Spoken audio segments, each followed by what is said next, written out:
Every year in the 11th month on the 11th day at the 11th hour, Canadians pause in a moment of silence and remembrance for the men and women who have served our country during times of war, conflict, and peace. We honor those who fought for Canada in the First and Second World Wars, the Korean conflict, and most recently those who have served in Afghanistan and other areas.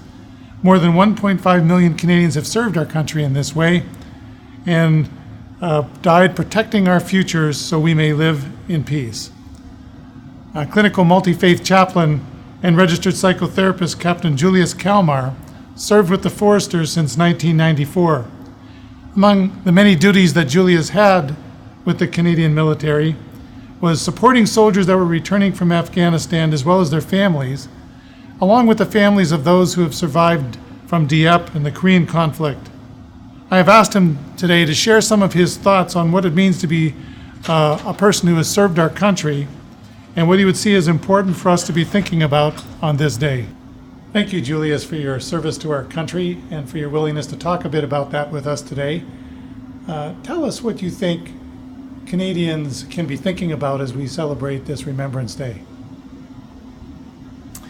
Well, I'm sure that Canadians have many different ideas about what a soldier is, and I would like to risk, in my opinion here, and say that perhaps a lot of people think about soldiers as some kind of supermen and superwomen who are able to do things that we ordinary people cannot do.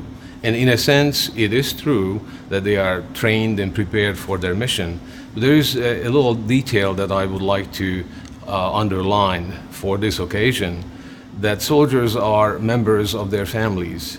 And so they go overseas and they carry their spiritual values and they carry really what has been invested in them in terms of education. And so their families are a very important element in their service.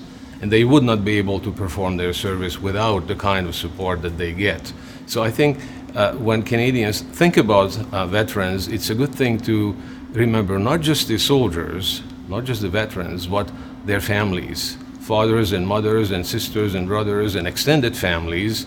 And I think it's very meaningful for us here at this institution to think about this, because we are an institution dedicated to our patients and also to their families.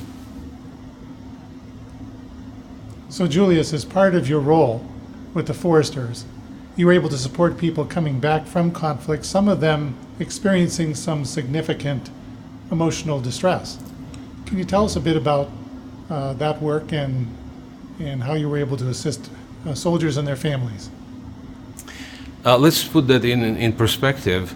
Currently, we have about 700,000 veterans across Canada who served, and about 5,000 veterans join their ranks every year who retire from the Canadian Forces. So it's a fairly large crowd. Multiply that by I don't know how many times if you think about their families. So it's a very large crowd. As far as my service, it has been entirely invested in supporting people who served in World War II, in the Korean War, in the different conflicts. I'm thinking of the Bosnian conflict, Afghanistan. So all of those people have been my congregation, if I may say, for a number of years.